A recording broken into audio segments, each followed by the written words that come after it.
really fun story today, and it's a little bit sassy. And I would say, don't try this at home for anyone who is tempted to do something like this. No matter how old you are, do not do this. Do not do this. This story, as I was thinking about it, reminds me a little bit about the way that we approach parables in the Bible. And here at Discovery, we've become pretty sophisticated parable readers. So every year when we study Matthew, Mark, and Luke, 3 out of 4 years, we always dive into parables. And parables just kind of blow our minds and make us a little crazy. But some of the strategies we've learned with parables, which are stories that start with something very ordinary and familiar, and then suddenly something strange happens, and we think, what does that mean? We've learned from those parables that they're kind of meant to shock us. It goes from ordinary to crazy to kind of awaken us and maybe help us increase our understanding of God, something bigger. So that's a parable. And I think this story isn't a parable. This story is more like biography. You know, kind of like George Washington as a kid. What's the classic George Washington story? He chopped down the cherry tree. And then what did he do? Did he lie about it?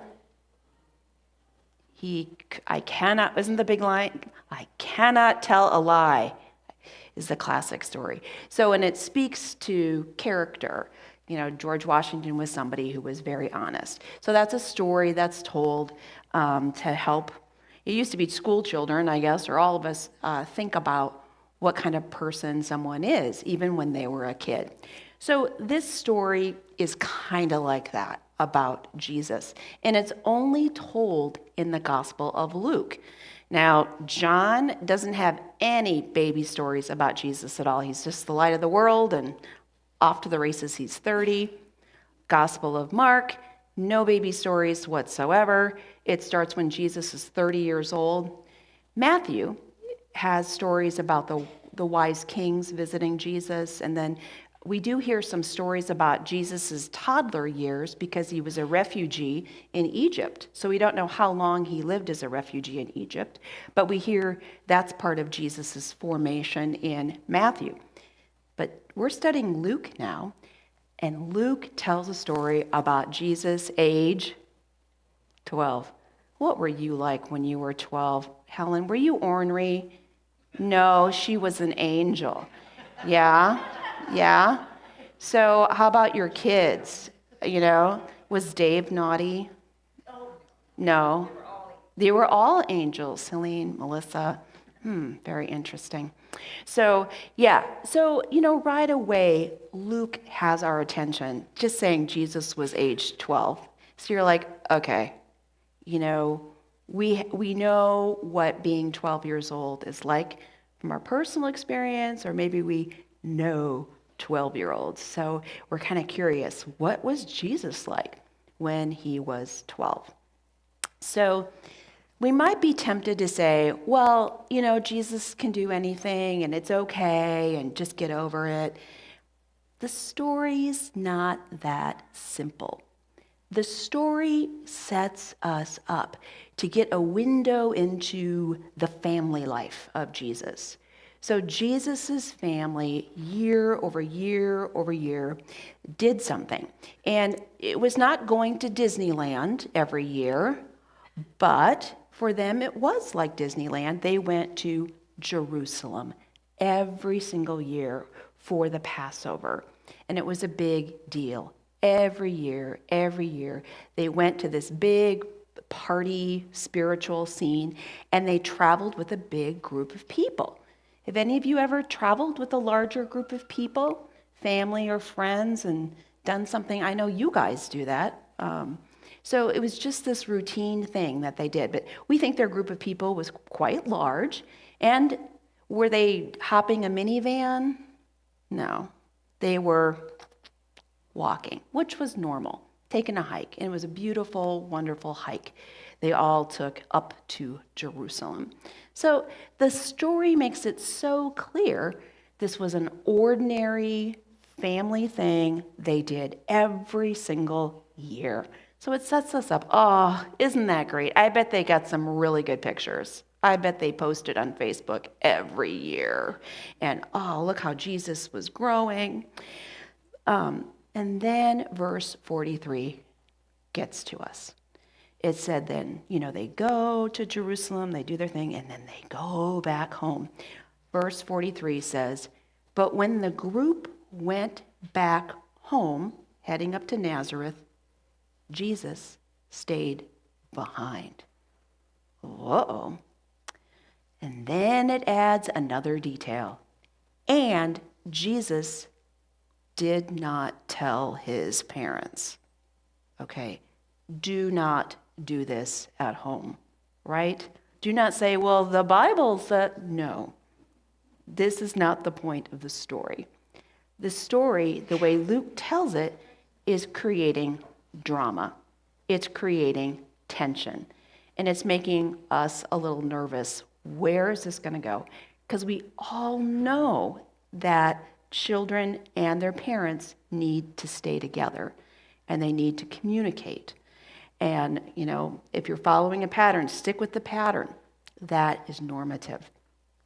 And just something I'll say, that when this pattern is broken, and we had stories in both Bible studies this week about families that did become separated from their children and how very dangerous and heartbreaking that is. And so that's a situation even now and across the world. So let's give a prayer for those kinds of situations.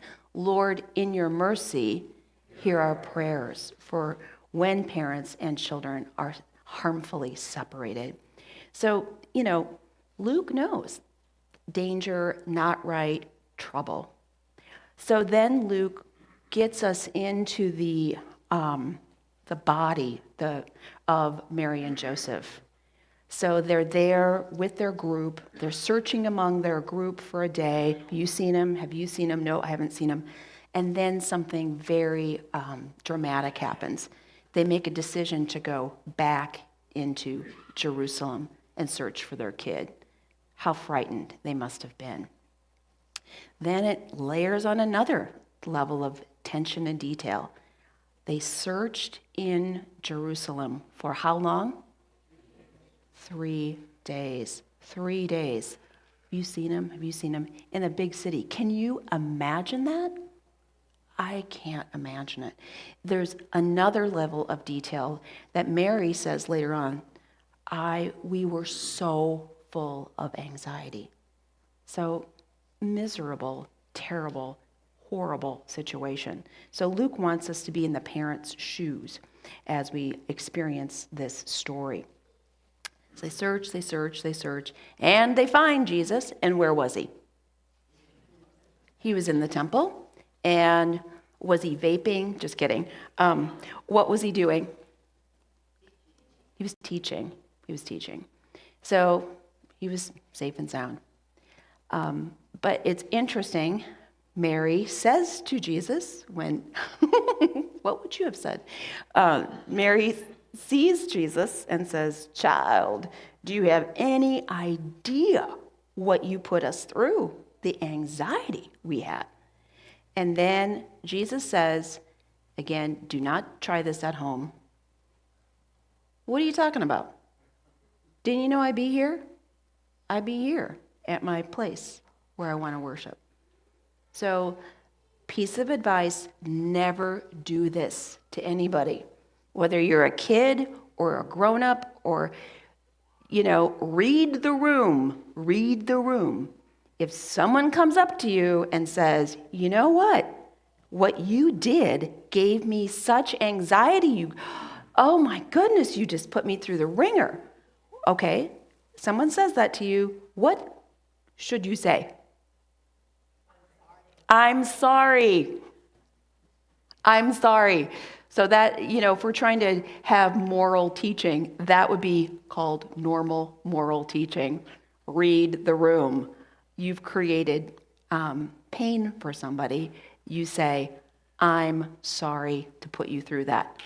Full stop. That's called normal. So Jesus' response, again, is kind of like a parable. It blows our mind. Like, how dare a 12-year-old say that? Didn't you know I'd be at my Father's house? So it's a very strange story to get us thinking. So what do we think? We think Jesus is a pretty amazing kid, right? There's this detail of when he's there at the temple, other people are there, Jesus is listening, he's responding, and everybody else. By the way, why weren't these people saying to Jesus, where are your parents? What about them? But they were impressed with Jesus. And they said, wow, he's impressed. Wow, I'm amazed at what this young person is able to ask about and respond and able to learn. So they were all impressed. So, maybe we'd say, well, that's the point of the story. Isn't Jesus amazing? Isn't he precocious for a 12-year-old? And we might also have stories about ourselves or other 12-year-olds we know that have this little piece of them that makes you think, oh my, I wonder if they're going to become a great violinist, or I wonder if they'll become a teacher.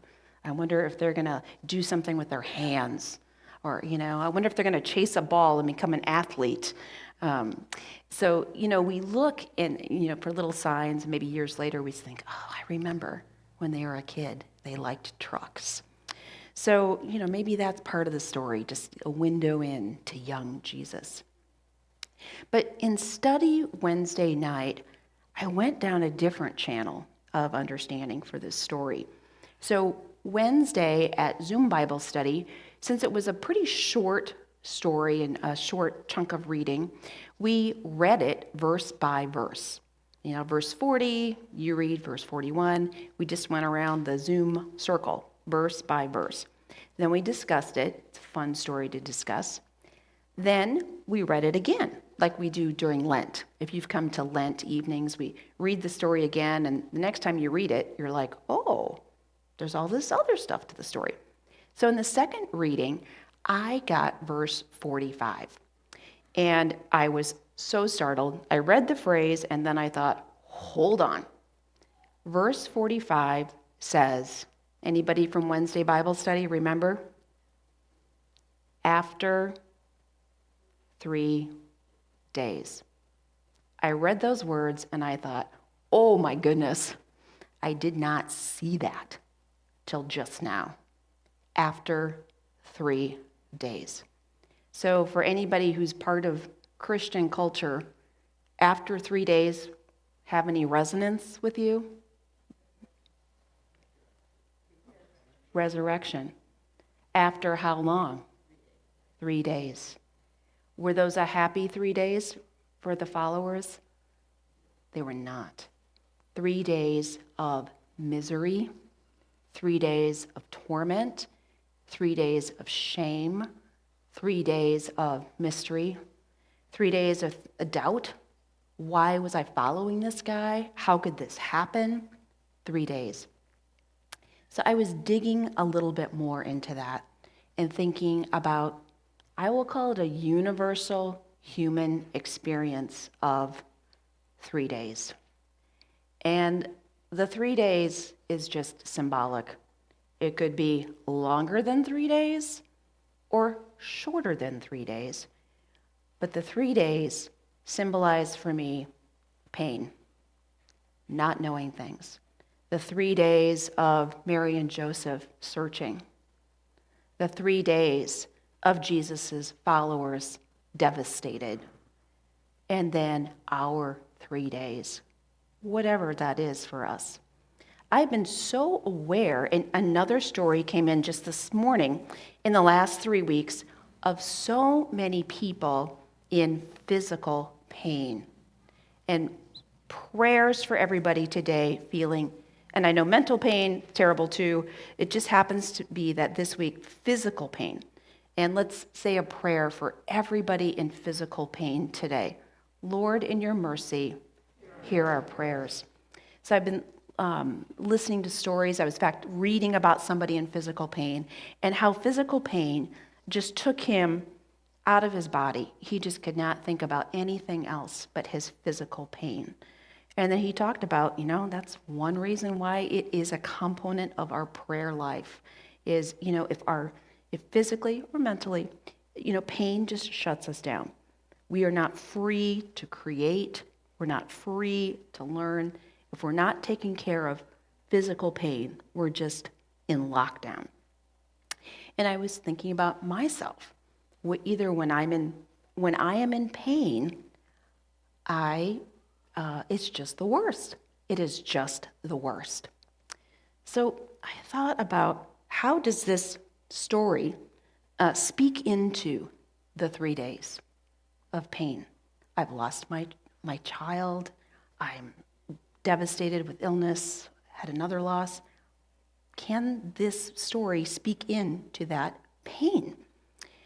So first of all, when we're in that zone of pain, the 3 days, number one, the ordinary advice doesn't apply. We cannot share platitudes with people. Oh, buck up. It doesn't help. Don't try that at home. When we're in pain, it takes us to a different place psychologically. In fact, saying certain things can make the pain worse. How do we alleviate pain? The pain of what I'm calling the 3 days that we all experience, the pain of anxiety, the pain of physical things, pain of relationships. How is that alleviated? So one other clue came up, and it actually came from John. John, who's in the choir today. You look good in the choir, John. John he was part of our Wednesday Bible study. And I love the 3 days. We're talking about the 3 days, and the parents didn't know what was going on. And John said that the parents were limited. And the text also talks about Mary and Joseph did not understand what was going on. They were limited in understanding. So they were limited. And then John said, the place of limitation is the place of belief. Where we are limited, we can be given belief. We can have a breakthrough of understanding.